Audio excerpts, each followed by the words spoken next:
Alright everyone, it's time for Vermont Issues episode 69. We do a lot of snake monitoring in the state. I'm not sure if this is done in most states within the US, but here actually, if you find a snake or something, you can report the sighting, and it helps the scientists within the state monitor the populations, basically where the snakes are, roughly how many there would be.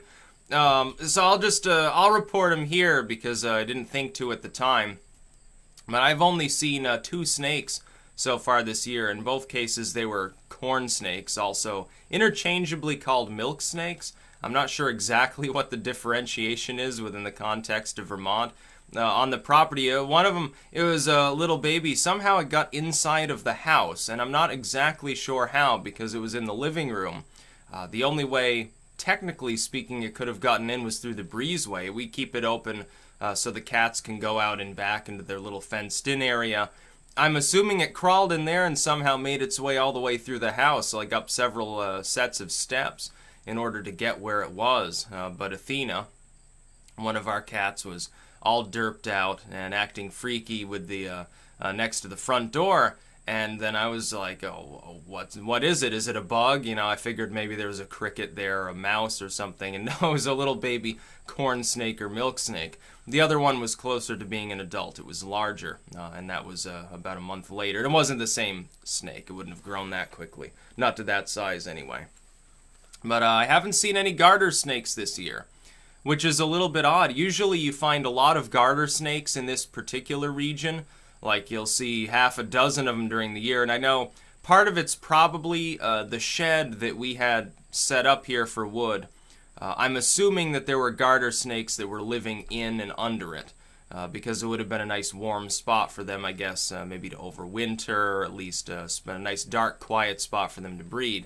Now, that's gone now, so maybe that has something to do with it. But the milk snakes, or corn snakes as you may call them, which are harmless. There are no venomous snakes in this state other than there are 1 or 2 dens of timber rattlesnakes. I've seen 2 of them. And that's abnormal too, because before I'd only ever seen 1 in my lifetime. Now I'm seeing 2 in the same year. It might have to do with the fact that, like, our lawnmower broke. So right now the lawn is all sorts of fucked up and there's like long grass everywhere. Maybe they prefer that kind of habitat, a little bit more on the fallow side as opposed to the neatly trimmed side. I've also seen a lot of toads this year. Like, they were all over the place. Like, the garden being much more rich and vibrant and well cared for most of the year until the groundhog got through with it. Maybe that has something to do with it. Maybe they're like, oh, this is a great place to find bugs. Let's help keep them off the Styx hexan plants. Good on you, by the way, toads and frogs and other small, strange creatures. No, wonderful. And then, of course, naturally it leads to talking about Keck a little bit, or Pepe. Yeah, it's obviously a bigoted garden because there are frogs and toads in it and shit. They're being attracted magically to the fairy tree, or it's some dark magic from the evil Egyptian times, the evil bigoted Greek Egyptians. I'm just mouthing off. But yes, you can report snakes in the state to the, I can't remember exactly which group wants you to call them. You can look it up, just Google it, if you're within Vermont. If not, of course, you don't want to report snake sightings to Vermont's state groups if you're somewhere else. Oh yeah, I saw a western diamondback the other day. Oh really? Whereabouts? Oh, in Dallas. I don't think that would go over so well. What the fuck? And then they hang up on you. But we have a lot of snakes in this state. There are actually more species than I thought. Originally, I thought it was basically garter snakes, green grass snakes, and corn snakes. There are actually more species. There's some sort of racer, which is also harmless, even though it'd be larger. It'd probably look like what you would think of as a venomous snake.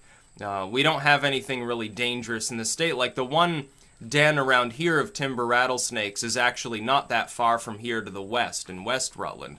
And it's on a few acres of land. It's just an insular reproducing population that's been there.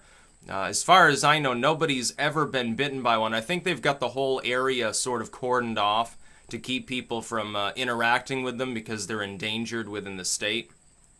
Timber rattlers are common in the U.S., but within the state, it's the only permanent den that's been there. There's also one on the border with New Hampshire and some rocky outcroppings in Brattleboro's region that most people don't know is actually there. And sometimes they like disappear for long periods of time and you won't see any, and then they sort of come back. I'm not sure. The population must fluctuate. Other than that, though, if you see a snake within the state of Vermont, it's not venomous.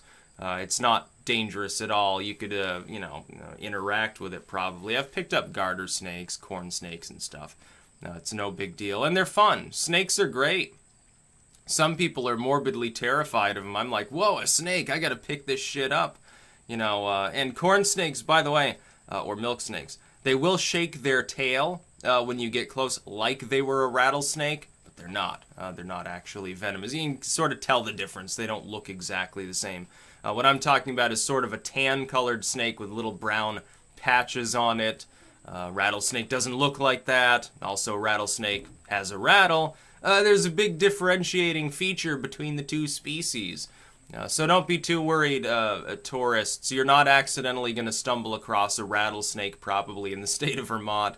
I don't think there's been a case of that as far back as living memory.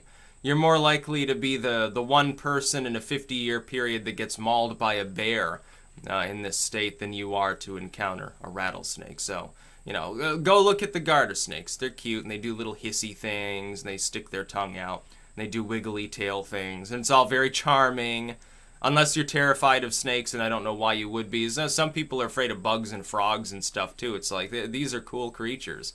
Yeah, play around with them. They're awesome. That's about all. Peace out.